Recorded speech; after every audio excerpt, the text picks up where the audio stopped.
Hi అండి. Welcome back to random things. ఈ వీడియోలో మనం పుట్టపర్తి సత్యసాయిబాబా శత జయంతి 100th బర్త్డే సెలబ్రేషన్స్ ఎలా జరుగుతున్నాయి ఈ వీడియోలో తెలుసుకుందాము. 260 కంట్రీస్లో బాబా గారి బర్త్డే సెలబ్రేషన్స్ జరుగుతున్నాయి. Different state CMs, prime minister అందరూ కూడా విజిట్ చేస్తున్నారు. బర్త్డే టైంలో క్రౌడ్ ఎక్కువగా ఉంటుందని మేము 13th నుంచి సెలబ్రేషన్ స్టార్ట్ కాబట్టి 13th రోజు పుట్టపర్తిలో ఉన్నాము. 15th ఈవినింగ్ మళ్ళీ రిటర్న్ అయిపోయాం. సో ఆ 3 days మేము ఏం చేసాం ఏంటి అన్నీ కూడా ఈ వీడియోలో చూపిస్తాం. మనకి రూమ్స్ ఎలా అవైలబుల్ ఎక్కడున్నాయి, ఏంటి, ఎంత ఛార్జ్ చేస్తున్నారు, ఈ 3 daysలో ఏమేం ప్లేసెస్ కవర్ చేయొచ్చు, ఎవ్రీథింగ్ ఈ వీడియోలో డీటెయిల్గా తెలుసుకుందాం. మా జర్నీ హైదరాబాద్ నుంచి స్టార్ట్ అయింది. యలహంక ఎక్స్ప్రెస్ నైట్ 9 o'clock ఉంది పుట్టపర్తికి. ఆ ట్రైన్లోనే మేము స్టార్ట్ అయ్యాం. మార్నింగ్ 6 o'clock పుట్టపర్తికి రీచ్ అయిపోయాం. గవర్నమెంట్ హైయర్ అఫీషియల్స్తో ఒక లెటర్ పెట్టించాము తెలిసిన వాళ్ళు ఉంటే. సో అలా మాకు ప్రశాంతి నిలయంలో రూమ్ దొరికింది. ఆ 3 days అక్కడే స్టే చేసాం. ఈ 100 సెలబ్రేషన్కి 10 crores మెంబర్స్ని ఎక్స్పెక్ట్ చేస్తున్నారు. 13th నుంచి 23rd వరకు సెలబ్రేషన్స్ జరుగుతున్నాయి. ఈ 100 బర్త్డే సెలబ్రేషన్లో అన్ని కంట్రీస్ నుంచి బాబా గారి దర్శనం కోసం డివోటీస్ వస్తున్నారు కాబట్టి రూమ్స్ అనేది దొరకడం చాలా కష్టంగా ఉంది. ఎట్ ప్రెజెంట్ హైయర్ అఫీషియల్స్కి మాత్రమే ప్రశాంతి నిలయంలో రూమ్స్ దొరికే ఛాన్సెస్ ఒక 70% ఉన్నాయి. వాళ్ళకి కూడా రూమ్స్ అనేది దొరకట్లేదు. సేవ చేయడానికి రిజిస్టర్ చేసుకున్న వాళ్ళని కూడా చాలామందిని రిజెక్ట్ చేసి రిటర్న్ పంపించేస్తున్నారు. ఎందుకంటే ఈసారి సేవ చేయడానికి కూడా నెంబర్ ఆఫ్ పర్సన్స్ రిజిస్టర్ చేసుకున్నారు. సో వాళ్ళకి ఎంతమంది కావాలో అంతమందిని తీసుకొని రిమైనింగ్ వాళ్ళని బ్యాక్ పంపించేస్తున్నారు. ప్రశాంతి నిలయంలో 3 types ఆఫ్ క్యాంటీన్స్ ఉంటాయి. నార్త్ వాళ్ళకి, సౌత్ వాళ్ళకి, అలాగే ఎన్ఆర్ఐస్కి. ఈ 13th నుంచి 23rd వరకు క్యాంటీన్స్ అన్నీ కూడా close. Only free food serve చేస్తున్నారు ట్రస్ట్ వాళ్ళు. Morning tiffin, lunch and night dinner. So అందరికీ పుట్టపర్తిలో ఎవరైతే స్టే చేస్తున్నారో అందరికీ కూడా ఫ్రీ ఫుడ్ అనేది ట్రస్ట్ వాళ్ళు అందిస్తున్నారు. మార్నింగ్ 6 o'clock నుంచే మనకి టిఫిన్ అనేది పెడతారు. అండ్ 12 ఆ టైంలో లంచ్ స్టార్ట్ అవుతుంది. 7 ఆ టైంలో డిన్నర్ స్టార్ట్ అవుతుంది. ప్రశాంతి నిలయంలో మాకు రూమ్కి పర్ డే 400 రూపీస్ ఛార్జ్ చేశారు. ప్రశాంతి నిలయం టైమింగ్స్ వచ్చేసి మార్నింగ్ 4 AM నుంచి నైట్ 9 PM. ఆ తర్వాత అది క్లోజ్ చేసి ఉంటుంది. ప్రశాంతి నిలయంలోనే మనకి బాబాగారి temple and canteens and shopping కాంప్లెక్స్లు అవి ఉంటాయి. ఈ షాపింగ్ కాంప్లెక్స్లో మనకి ఏ వస్తువైనా కూడా ట్యాక్స్ లేకుండా సేల్ చేస్తారు. బాబాగారి భజనకు వెళ్ళే భక్తులకు డ్రెస్ కోడ్ అనేది ఉంటుంది. జెంట్స్ అయితే pant shirt or kurta pyjama, లేడీస్కి శారీ లేదంటే హాఫ్ శారీస్, లేదు అంటే Punjabi dresses with dupatta compulsory ఉండాలి. Leggings, tight pants not allowed. మా డ్రైవర్ తన లోకల్, అతను చెప్పిన ఇన్ఫర్మేషన్ ప్రకారం అకామిడేషన్కి ఒక ఏసీ రూమ్కి 40,000 ఛార్జ్ చేస్తున్నారు 10 daysకి. సో ఎవరైనా కావాలి అనుకుంటే 40,000 ఇచ్చి 10 days ఎంతమంది అయినా రూమ్లో ఉండొచ్చు. అలాగే మీరు ఒక 2 days ఉండి మీ రిలేటివ్స్ ఎవరైనా వస్తుంటే వాళ్ళకు 3 days ఇచ్చి ఇంకొకరు ఎవరైనా ఉంటే అలా ఎంతమంది అయినా కూడా ఉండొచ్చట. అలాగే గోపురం నుంచి ఒక 200 meters సాయి బృందావన్ అని ఒక హోటల్ ఉంటుంది. ఆ హోటల్ వాళ్ళని అడిగితే కూడా వాళ్ళు మాకు సేమ్ ఇన్ఫర్మేషన్ ఇచ్చారు. ఏ హోటల్ అయినా కూడా 40,000 rupees for 10 days fixed price అని. అండ్ ఈ సాయి బృందావన్ హోటల్లో ఫుడ్ చాలా బాగుంది. మేము మీల్స్ ట్రై చేసాము, చాలా బాగుంది ఫుడ్. బాబాగారి భజన టైమింగ్ వచ్చేసి మార్నింగ్ 8కే వేదం స్టార్ట్ అవుతుంది. 8 వేదం అయిపోగానే భజన స్టార్ట్ అయిపోతుంది.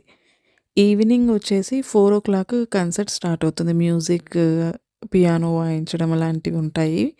ఆ ప్రోగ్రామ్స్ అన్నీ అయిపోయాక భజన స్టార్ట్ అవుతుంది.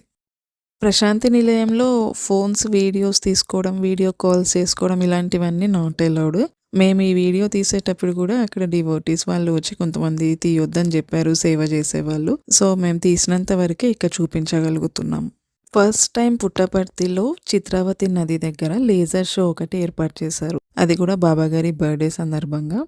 ఈ లేజర్ షో టైమింగ్స్ వచ్చేసి 7:30కి స్టార్ట్ అవుతుంది. 7:30 నుంచి 8 వరకు తెలుగులో ఉంటుంది. టు 8:30 హిందీలో ఉంటుంది. 8:30 to 9 o'clock ఇంగ్లీష్లో ఉంటుంది. ఇదంతా వచ్చేసి Puttaparthi local. Multi speciality hospitals, schools, colleges అన్నీ కూడా ఉన్నాయి. ఇవన్నీ కూడా ట్రస్ట్ అండర్లోనే రన్ అవుతుంటాయి.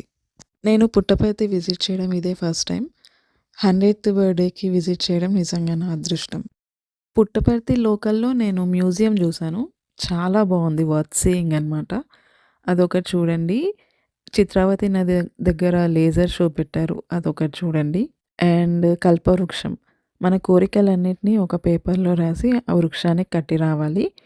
అదొకటి ఉంటుంది. బాబాగారు ఉన్నప్పుడు అందరూ వాళ్ళ మనసులో ఉన్న కోరికలను రాసి స్లిప్ రెడీగా పెట్టుకునేవారంట. బాబాగారు వచ్చి ఒక్కొక్కళ్ళ దగ్గర నుంచి ఆ స్లిప్స్ కలెక్ట్ చేసుకొని వాళ్ళకి బ్లెస్సింగ్స్ అనేది ఇచ్చేవారంట. సో, అదే కంటిన్యూ అవుతుంది.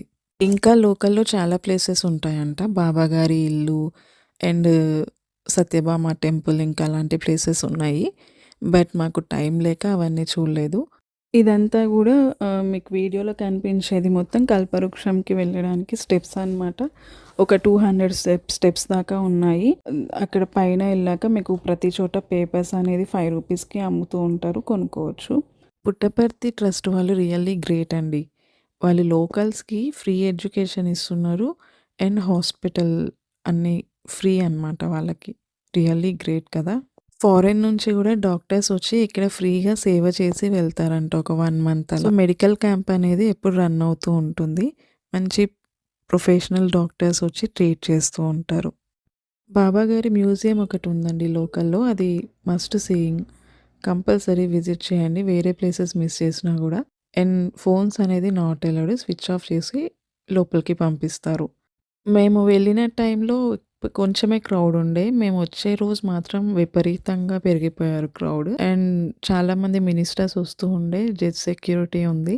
కొంచెం రూట్స్ అన్నీ గూడా చేంజ్ చేసేసారు. గోపురం వరకు వెహికల్స్ ఏవి లోపలికి రాకుండా అండ్ వీఐపీస్‌కి ఒక రూట్, నార్మల్ పీపుల్‌కి ఒక రూట్ అలా మొత్తం చేంజ్ చేసేసేసారు మేము వచ్చే లాస్ట్ డే. సో, ఫ్యామిలీతో వచ్చేవాళ్ళు సీనియర్ సిటిజన్స్ కొంచెం ముందుగానే అన్ని డీటెయిల్స్ కనుక్కొని వెళ్ళండి. మ్యూజియం చాలా బావుంది. మ్యూజియంలో హైలైట్ ఏంటంటే, ఒక దగ్గర బాబాగారి ఫోటో ఉంటుంది. మనం ఎటువైపు తిరిగితే ఆ ఫోటో గూడా అదే యాంగిల్‌లో తిరిగినట్టు మనకు కనిపిస్తుంది. చాలా బావుంది. అండ్ బాబాగారు పుట్టిన దగ్గర నుంచి వారి మహిమలు అవన్నీ కూడా అక్కడ వీడియో రూపంలో అండ్ విగ్రహాల రూపంలో అలా చూపిచ్చారు. చాలా బావుంది. అలాగే అందులో ఒక థియేటర్ గూడా ఉంది. ఆ థియేటర్‌లో బాబాగారి మహిమలన్నీ కలిపి ఒక వీడియో చేసి అది మనకు చూపిస్తారు. వర్త్ సీయింగ్ అండి. అందుకే నేను మరీ మరీ చెప్తున్నాను. ఎవ్వరు కూడా వేరే ప్లేసెస్ ఏవి మిస్ అయినా గూడా మ్యూజియం అనేది మిస్ అవ్వకండి. చాలా బావుంది. అలాగే ప్రశాంతి నిలయంలో సీనియర్ సిటిజన్స్ కోసం వీల్ చైర్స్ అనేవి అవైలబుల్‌గా ఉన్నాయి. ఎగ్జిట్‌లో ఉంటాయి. సో, ఎవరైనా వీల్ చైర్స్ కావాలనుకునే వాళ్ళు అక్కడ ఎగ్జిట్‌లో ఎళ్లి అడగండి. వాళ్ళు ప్రొవైడ్ చేస్తారు. అలాగే ఈ ప్రశాంతి నిలయంలో షాపింగ్ అయినా గూడా, భజనకెళ్ళినా గూడా జెంట్స్‌కి వేరే లైన్ ఉంటుంది. లేడీస్‌కి వేరే లైన్ ఉంటుంది. సో, మీరు ఫ్యామిలీ కన్‌ఫ్యూజ్ అవ్వకుండా ఒక పాయింట్ పెట్టుకోండి. సపోజ్ అక్కడ గణేష్ టెంపుల్ ఉంటుంది. సో, దర్శనం అయిపోగానే బయటికొచ్చాక అక్కడ వెయిట్ చేయండి అని అలా మీ ఫ్యామిలీ మెంబర్స్‌కి చెప్పుకోండి. అనవసరమైన కన్‌ఫ్యూజన్ లేకుండా ఉంటుంది. డే 1 అంతా భజన లోకల్‌లో ప్రశాంతి నిలయం చూసుకొని, డే 2లో మేము కదిరి, నందలూరు, ఒంటిమిట్ట బయలుదేరాం. డే 3 లేపాక్షి ఎళ్ళాం. ఎళ్ళి ఆఫ్టర్‌నూన్ మ్యూజియం చూసుకున్నాము. కల్పవృక్షం చూసుకున్నాం. వీరభద్రుడి టెంపుల్ లేపాక్షి. ఎంత బావుందంటే ఈ టెంపుల్ ఔట్‌స్టాండింగ్. ఫస్ట్ టైమ్ అండి వెళ్ళడం నేను ఈ టెంపుల్‌కి. ఇది నన్ను ఒక ట్రాన్స్‌లోకి తీసుకెళ్ళిపోయిందనమాట టెంపుల్ అంత బావుంది. ఈ టెంపుల్‌లో ఫోటోస్ దిగడానికి ప్లేసెస్, లొకేషన్స్ చాలా బావుంటాయి. అండ్ గర్భగుడిలో మాత్రం ఫోన్ స్విచ్ ఆఫ్ చేసుకొనెళ్ళాలి. Phones not allowed. రిమైనింగ్ అన్ని ప్లేసెస్‌లో మనం ఫోటోస్ దిగొచ్చు. అసలు వీరభద్ర స్వామి అక్కడ నిజంగా నిల్చున్నారు అన్నట్టుగా ఉంటుంది. చాలా బావుంటుంది. అలాగే స్వామికి లెఫ్ట్‌కి అండ్ రైట్‌కి చిన్న టెంపుల్స్ లాగుంటది. అక్కడ అమ్మవార్లు ఉంటారు. ఒకవైపు పార్వతీదేవి, ఒకవైపు కాళికాదేవి. అసలు ఔట్‌స్టాండింగ్ అనమాట. విగ్రహాలని చూస్తూ అలాగే ఉండిపోవాలి అనిపిస్తుంది. రియల్లీ చాలా బావుంది. అక్కడి నుంచి మేము టెంపుల్ చుట్టూ తిరగండి. మీకక్కడ చాలా కొన్ని ప్లేసెస్ కొన్ని ఉంటాయి. అక్కడ పెద్ద పెద్ద బండరాళ్ళలాగా కనిపిస్తాయి. వాటికే మీకు వినాయకుడుని చెక్కి ఉంటుంది. ఒక దగ్గర వినాయకుడుంటాడు. అలాగే శివలింగంకి అభిషేకం చేస్తున్నట్టు అలా డిఫరెంట్ డిఫరెంట్‌గా ఉంటాయి ఆ స్టోన్స్ పైన. అదొకటి చూడండి. ఆ పిల్లర్స్ దగ్గర ఫోటోస్ దిగండి. చాలా బావుంటాయి. అలాగే పిల్లర్స్ పైన బ్రహ్మ, విష్ణు ఇలా మంచి మంచి విగ్రహాలుంటాయి. అవన్నీ చూడండి. మిస్ అవ్వకండి. ఈ టెంపుల్ మొత్తం తిరిగి చూడడానికి ఒక 2 అవర్స్ పడుతుంది. చాలా బావుంటుంది. మిస్ అవ్వకండి. ఇక్కడ కనిపించే పిల్లర్స్‌లోనే ఒకటి ఫాలింగ్ పిల్లర్ ఉంటుంది. ఆ పిల్లర్ ఏంటంటే దాని కింద ఇప్పుడు నేను చూపిస్తాను చూడండి. అక్కడ దుప్పటా పెట్టి దాని కింది నుంచి ఇలా తీసేయొచ్చు. సో, ఆ పిల్లర్ ఫాలింగ్ లాగా ఉన్నట్టుగా చెప్తారు. ఈ పిల్లర్ వచ్చి 4థ్ లైన్‌లో 4థ్ పిల్లర్ అనమాట. ఈ లేపాక్షి టెంపుల్ పుట్టపర్తి నుంచి ఒక 50-60 కిలోమీటర్స్ మాత్రమే ఉంది. ఒక 1 అవర్‌లో వెళ్ళిపోతాము ఒక వెహికల్ మాట్లాడుకుంటే. మాకు 2500 తీసుకున్నారు 3 మెంబర్స్‌కి. కియా వెహికల్ వచ్చింది. అలా 2 అవర్స్ తిరిగి మేము బయటికొచ్చే టైంకి ఇక్కడ అన్నదానం స్టార్ట్ అయింది. ట్రస్ట్ వాళ్ళు పెడుతున్నారు. సో, మేమక్కడ అన్నదానం చేసి, ఆ తర్వాత పక్కనే ఉన్న జటాయు థీమ్ పార్క్‌కి వెళ్ళాం. ఈ థీమ్ పార్క్‌లో నన్ను బాగా ఆశ్చర్యపరిచిందేంటంటే, ఇక్కడ అమ్మే హ్యాండ్ క్రాఫ్ట్స్ అన్నీ గూడా చాలా చీప్. హ్యాండ్ బ్యాగ్స్ రూ. 100 నుంచున్నాయి. కొంచెం పెద్ద బ్యాగ్ అయితే రూ. 200 ఉన్నాయి. అండ్ పిల్లల టాయ్స్ అవన్నీ గూడా రూ. 100 నుంచి స్టార్ట్ ఉన్నాయి. నాకైతే ప్రైస్ చాలా చీప్ అనిపించింది. నేను బయట చాలా తిరుగుతుంటాను హ్యాండీక్రాఫ్ట్స్. అక్కడితో కంపేర్ చేస్తే మాత్రం ఇక్కడ చాలా చీప్ ప్రైసే ఉంది. ఈ లేపాక్షి స్టోరీ ఏంటంటే, సీతాదేవిని రావణుడు అపహరించిన టైంలో ఒక బర్డ్ వచ్చి సీతాదేవిని సేవ్ చేయాలని చూస్తది. అప్పుడు రావణుడు దాన్ని కొడతాడు. అది కింద పడిపోతుంది. ఆ బర్డ్‌నే రాముడు వచ్చేటప్పుడు రాముడికి కనిపిస్తుంది. లేపక్షి అని రాముడు సంబోధిస్తాడంట. సో, అలా పక్షి అని అన్నదానికే లేపాక్షి అనే నేమ్ వచ్చింది అని అక్కడ వాళ్ళు చెప్పారు. ఇక్కడ కనిపించే ఈ శివలింగం విత్ స్నేక్ కూడా వీరభద్రుని టెంపుల్‌లోనే ఉంటుంది. అలాగే ఇక్కడ ఇంకా స్పెషల్ అట్రాక్షన్స్ వచ్చేసి ఇక్కడ స్వామివారిది ఒక పాదం ఉంటుంది. ఆ పాదంలో ఎప్పుడు వాటర్ ఊరుతూ ఉంటాయి. అలాగే రోడ్‌లో ఒక పెద్ద నంది ఉంటుంది. ఇవన్నీ కూడా ఇక్కడ స్పెషల్ అట్రాక్షన్స్. సో, అక్కడ పిల్లర్స్ మీద ఉన్న కొన్ని విగ్రహాలు నాకు బాగా నచ్చి నేను అవి గూడా పిక్ తీశాను.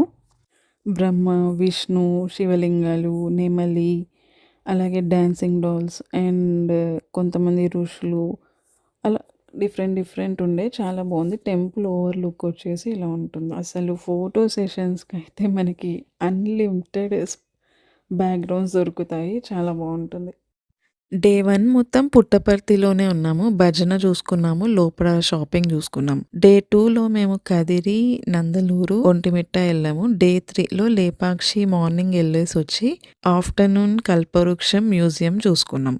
ఇలా 3 డేస్ మేము స్పెండ్ చేసాం పుట్టపర్తిలో. ఇదొచ్చేసి ధ్వజస్తంభం. అండ్ ఇది జటాయు థీమ్ పార్క్ వ్యూ. ఇక్కడ నుంచి ఇలా ఎళ్లి పైకి కొన్ని స్టెప్స్ ఉంటాయి. ఆ స్టెప్స్ ఎక్కితే సిటీ వ్యూ మొత్తం కనిపిస్తది. నార్మల్ టైమ్‌లో అయితే మనం అక్కడ ఒక ఈగల్ ఉంటది. ఆ ఈగల్ పక్కకే దాన్ని టచ్ కూడా చేయొచ్చు వెళ్ళి. బట్ ఇప్పుడు మాత్రం మొత్తం ఫెన్సింగ్ ఏసి ఉంచారు. కలెక్టర్ ఆర్డర్స్ ఉన్నాయి వీళ్ళకి పంపించకూడదు అని. సో, ఎలో లేదండి ప్రెజెంట్ అయితే. ఈ ట్రిప్ మొత్తం మేము డే 3లో చేసుకున్నాము. అండ్ ఇప్పుడు నేను నెక్స్ట్ మీకు చూపిచ్చేది ఒంటిమిట్ట కోదండరామస్వామి టెంపుల్. ఈ టెంపుల్‌లో ఇప్పుడు మీకు కనిపించే గోపురం 1356లో కట్టారంట. అండ్ ఈ టెంపుల్‌లో రాముడు, సీత ఉంటారండి. అసలు ఆ విగ్రహాలు చూస్తా ఉంటే చూడాలనిపిస్తది. అంత బావుంటాయి. దీనికి మొత్తం 4 గోపురాస్ ఉన్నాయనుకుంటా. East, west, north, south. ఇదొచ్చేసి ఈస్ట్ ఫేసింగ్ గోపురం. హనుమంతుడు లేని ఏకైక రామాలయం ఇదే. ఎందుకు అంటే ఈ టైంలో ఇంకా రాముడు హనుమంతుడిని కలవలేదంట. ఇక్కడ కూడా ఫ్రీ అన్నదానాలున్నాయి. మరి మేబీ కార్తీక మాసం వలన ఆల్ టైమ్ వాళ్ళు అలా ప్రొవైడ్ చేస్తారా తెలీదు. రూమ్స్ కూడా ఉన్నాయి. బట్ లిమిటెడ్ రూమ్స్ ఉంటాయి. ఫ్యామిలీతో వచ్చిన వాళ్ళు ముందే బుక్ చేసుకుంటే వాళ్ళు రూమ్ అనేది అరేంజ్ చేస్తారు. ఈ టెంపుల్ పుట్టపర్తి నుంచి 140 కిలోమీటర్స్ ఉంది. బట్ తిరుపతి నుంచి మాత్రం ఓన్లీ 110 కిలోమీటర్సే ఉంది. సో, ఎవరైనా హైదరాబాద్ టు తిరుపతి కార్‌లో వెళ్ళే వాళ్ళుంటే ఈ టెంపుల్‌ని కూడా కవర్ చేసుకోవచ్చు. ఈ టెంపుల్ తర్వాత మేము ఇక్కడ నుంచి నందలూరు సౌమ్యనాథ స్వామి టెంపుల్‌కెళ్ళాం. అది ఈ టెంపుల్ నుంచి ఓన్లీ 12 కిలోమీటర్సే. సో, ఆ ప్లేస్ కూడా విజిట్ చేయండి. అది కూడా చాలా బావుంది. ఈ టెంపుల్ జాంబవతుడు పర్యవేక్షణలో కట్టారని అక్కడ పూజారి మాకు చెప్పారు. అంటే పూజారి పూజ చేసేటప్పుడు హారతి టైంలో అక్కడ స్టోరీ వచ్చిన ప్రతి ఒక్కళ్ళకి కూడా చెప్తున్నారు. ఈ టెంపుల్‌కి అన్నమాచార్యులు వచ్చారంట. అలాగే పోతులూరి వీరబ్రహ్మేంద్ర స్వామి వాళ్ళు కూడా ఈ టెంపుల్ విజిట్ చేశారంట. అంత ఓల్డ్ టెంపుల్ అండ్ చాలా పీస్ఫుల్గా ఉంటుంది. మామూలుగా మనకి టెంపుల్ అంటే మన దగ్గర ఎలా ఉంటాయి, మన ఇంటి కన్స్ట్రక్షన్ ఎలా ఉంటుందో అలాగే చేస్తారు. బట్ ఇదంతా కూడా స్టోన్ తోటి చేస్తారు కదా. సో మనల్ని ఒక ట్రాన్స్లోకి తీసుకెళ్ళిపోతుంది. అలాగే చాలా ప్రశాంతంగా ఉంటుంది టెంపుల్లో ఉన్నంత సేపు కూడా. ఆ అట్మాస్ఫియర్‌లోకి మనం వెళ్ళాక ఆ డివైన్ అదంతా కూడా మనం అనుభూతి చెందుతూ ఉంటాము. చాలా పవర్‌ఫుల్ టెంపుల్. చాలా బావుంది. అలాగే నెక్స్ట్ ఈ టెంపుల్ తర్వాత మేము నందలూరు వెళ్ళాము. అక్కడ ఫేమస్ ఏంటి అంటే యాక్చువల్లీ సౌమ్యనాథ స్వామి అంటే మేము అనుకున్నాము శివలింగం అని, శివుడు ఉంటాడని. బట్ అక్కడ సౌమ్యనాథ స్వామి అంటే వెంకటేశ్వర స్వామి. ఈ టెంపుల్స్ అన్నీ కూడా తిరుమల తిరుపతి దేవస్థానం వాళ్ళ అండర్‌లోనే ఉన్నాయి. అక్కడ నందలూరులో స్పెషాలిటీ ఏంటంటే టెంపుల్ చుట్టూ 9 ప్రదక్షిణలు చేసి ఏదైనా కోరిక కోరుకుంటే అది జరుగుతుందంట. అలా జరిగిన వాళ్ళు 1 వీక్‌లో వచ్చి 108 ప్రదక్షిణలు చేసి మొక్కు తీర్చుకుంటూ ఉన్నారు. అలా మాకు చాలామంది కనిపించారు. వాళ్ళు కార్డ్స్‌లో ఒక పేపర్ కార్డ్ తెచ్చుకొని దాంట్లో 108 నంబర్స్ ఉన్నాయి. ఒక రౌండ్ చేసి మళ్ళీ దాన్ని మార్క్ చేసుకుంటున్నారు యాజ్ ఇట్ ఈజ్ చిలుకూరు బాలాజీలాగా. అదొకటి చాలా బాగా అనిపించింది. మేము కూడా ప్రదక్షిణలు చేసాం. బట్ మాకైతే ఏం తీరలేదు. మరి మేము తీరని కోరికలు అడిగామేమో. But fine. టెంపుల్ అయితే చాలా బాగుంది. టెంపుల్ మొత్తం చూపించడానికి నేను ట్రై చేశాను. వీడియో బయట మొత్తం తీసుకొనిస్తున్నారు. No problem. అండ్ ఇక్కడ ప్రసాదాలైతే మనకి లంచ్ చేసినంత క్వాంటిటీ పెట్టేస్తున్నారు. మేము వెళ్ళిన రోజు ఎట్ ఏ టైం 3 ప్రసాదాలు పెడుతున్నారు. దద్దోజనం, పొంగల్, పులిహోర. ఈ 3 తినేసరికి ఫుల్ అయిపోతుంది. మళ్ళీ అన్నదానంకెళ్ళండి అని పంపిస్తున్నారు. ఈ టెంపుల్ ఔట్‌స్కట్స్‌లో ఉంటుంది. అడవిలో ఉన్నట్టుగా ఉంటుంది. సో, నియర్ బై ఏమి హోటల్స్ అవి ఉండవు. అండ్ అలాగే ఇది తిరుమల తిరుపతి దేవస్థానం వాళ్ళ ట్రస్ట్‌లో అండర్‌లో ఉంది. కాబట్టి అన్నదానం చేస్తున్నారనుకుంటా. మేబీ కార్తీక మాసం అని చేస్తున్నారా? లేక డైలీ చేస్తారా తెలీదు. నియర్ బై హోటల్స్ అయితే ఏమీ ఉండవు కాబట్టి ఇక్కడ అన్నప్రసాదం తీసుకొని ఆ తర్వాత వేరే ప్లేసెస్ విజిట్ చేయడానికి వెళ్ళండి. ఒంటిమిట్ట రామాలయం మాత్రం డే అంతా ఓపెన్ ఉంటుందని మా డ్రైవర్ చెప్పాడు. మేము వెళ్ళడం అయితే 12:00 వెళ్ళాము. మేము వెళ్ళినప్పుడు స్వామివారికి నైవేద్యం పెడుతూ ఉండే. ఆ పూజ చేసుకొని ఆ క్యూలో ఉన్నప్పుడే ఒకళ్ళు మాకు చెప్పారు. నియర్ బై నందలూరు ఉంది. 12 కిలోమీటర్సే. వెళ్ళి చూడండి 1:00 క్లోజ్ అని చెప్పారు. సో, మేము ఇక్కడ దర్శనం చేసుకొని నందలూరు వెళ్ళి, అక్కడ దర్శనం చేసుకొని మళ్ళీ ఒక హాఫ్ ఎన్ అవర్‌లో ఒంటిమిట్ట రామాలయంకి వచ్చేసాం. ఇక్కడే మేము 1:30 దాకా 1:30-2 మధ్యలో దాకా ఉన్నాం. టెంపుల్ అయితే ఏం క్లోజ్ చేయలేదు. అండ్ ఎదురుగా 2, 3 సత్రాలున్నాయి. అక్కడ అన్నదానం జరుగుతుంది. సో, అందులో తినండి అని జెప్పేసి అక్కడ పూజారులు వాళ్ళందరూ వచ్చిన భక్తులందరికీ చెప్తూ ఉన్నారు.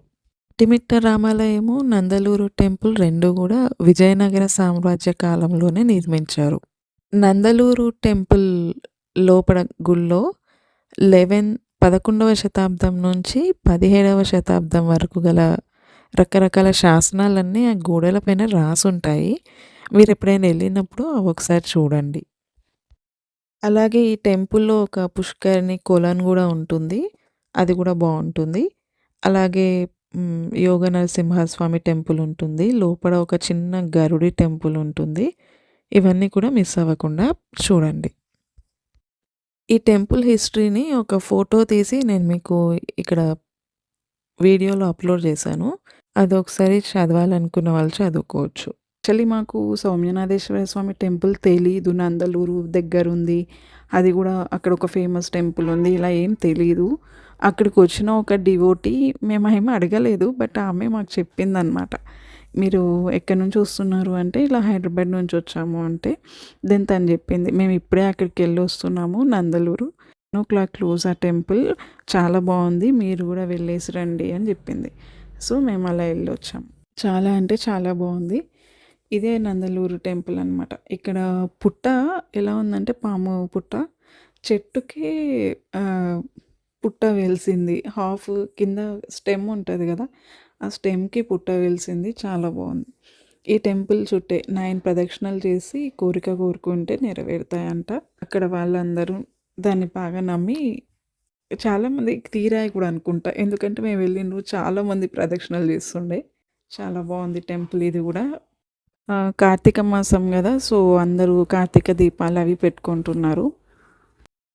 మేము ప్రశాంతి నిలయం నుంచి మార్నింగ్ 7:30కి స్టార్ట్ అయ్యాము. అక్కడి నుంచి ఫస్ట్ కదిరి పుట్టపర్తికి నియర్ బైయే ఉంటుంది. ఒక 45 కిలోమీటర్స్‌లో. బట్ మేము ఫస్ట్ ఒంటిమిట్ట మా ప్రిఫరెన్స్ ఉండే. సో, ఒంటిమిట్టకి వెళ్ళి అక్కడి నుంచి నందలూరు వెళ్ళి మేము కదిరికి వచ్చేసరికి 6 అయింది. సో, మార్నింగ్ 7 నుంచి మేము జర్నీ చేస్తూ అక్కడ దర్శనాలు చేసుకొని రిటర్న్ కదిరికొచ్చేసరికి 6 అయింది ఈవినింగ్. 6:30కి ఏదో బ్రేక్ ఉండే. సో, మేము తొందరగా వెళ్ళి 10 మినిట్స్‌లో అక్కడ నరసింహస్వామి దర్శనం చేసుకున్నాము. ఫుల్ ఆఫ్ క్రౌడ్ ఉండే టెంపుల్‌లో. చాలా అంటే చాలా క్రౌడ్ ఉంది. అందరూ మేబీ అక్కడ నైట్ నిద్ర చేస్తారనుకుంటా టెంపుల్‌లో. పడుకొనున్నారు. దీపాలు పెట్టేవాళ్ళు పెట్టుకుంటున్నారు. దర్శనం చేసుకునే వాళ్ళు చేసుకుంటున్నారు. అలా ఉండే. ఫైన్. మంచి దర్శనం జరిగింది మాకైతే ప్రతి చోట. 6-6:30 వరకే ఆ టెంపుల్ ఆ రోజు అవైలబుల్‌గా ఉంది కాబట్టి మేము 6:30 దర్శనం చేసుకొని మళ్ళీ పుట్టపర్తి స్టార్ట్ అయ్యాం. 7:40 అయింది పుట్టపర్తి రీచ్ అయ్యేసరికి. సో, పుట్టపర్తిలో చిత్రావతి నది పైన లేజర్ షో ఉంది. సో, ఆ లేజర్ షో వచ్చి టైమింగ్స్ 7:30-8 తెలుగులో, 8-8:30 హిందీలో, 8:30-9 ఇంగ్లీష్‌లో ఉంటుంది లేజర్ షో. సో, మేము 7:40కి వెళ్ళాము. 8:00 షో ఉంది కదా!